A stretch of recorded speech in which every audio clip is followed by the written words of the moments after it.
Now let's have a look at activity 6, writing a resume and a cover letter. So here you'll see on the screen there's an example of a resume and a cover letter.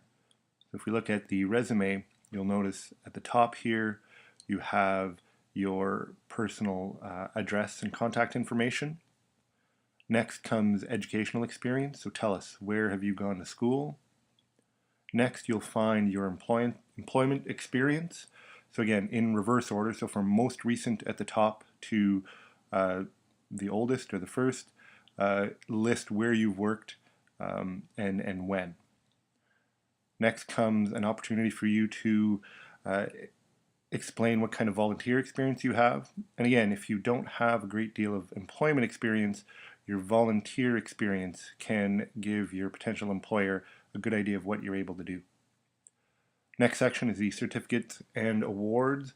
So if you have your driver's license, CPR, any of that stuff, WHMIS, Passport to Safety, which you've done already, here is where you can list that. So again, your potential employer is aware of what kind of qualifications you have. Next is an area where you can include special skills and qualifications. So again, just giving your employer more information about what you're able to do.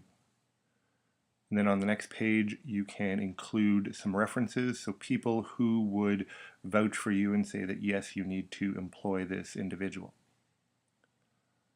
On the bottom here, we have an example of a cover letter.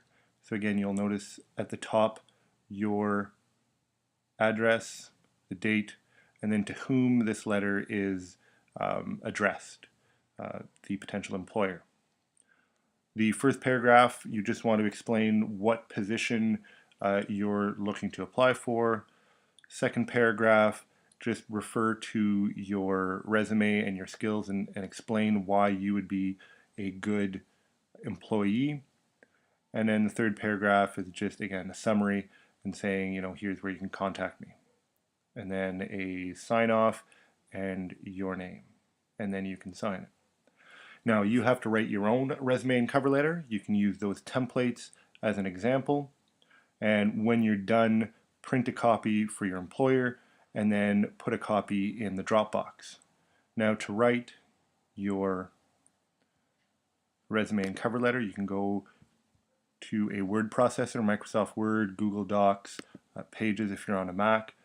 Often if you go to a template chooser, so if they have a template, you'll see here they already have resumes formatted so that you can pick one if you want, or again, you can use the example that was there, fill it out, save it, and then go back to the assignment, click on the Dropbox, and again, this is where you can hand in your assignment.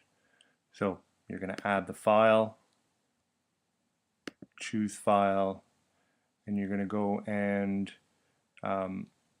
choose, again, this is just an example, but let's say this is my cover letter.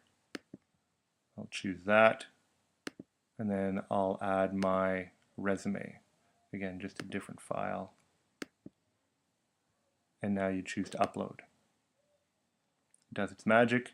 Here are the two files.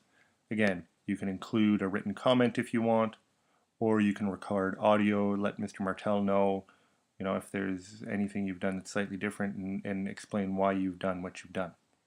And again, when you're done, click submit. And again, file submission successful. Mr. Martel has it. These are the two files. And again, if we go to the Dropbox, you'll see here resume and cover letter. Two files are submitted. That's done.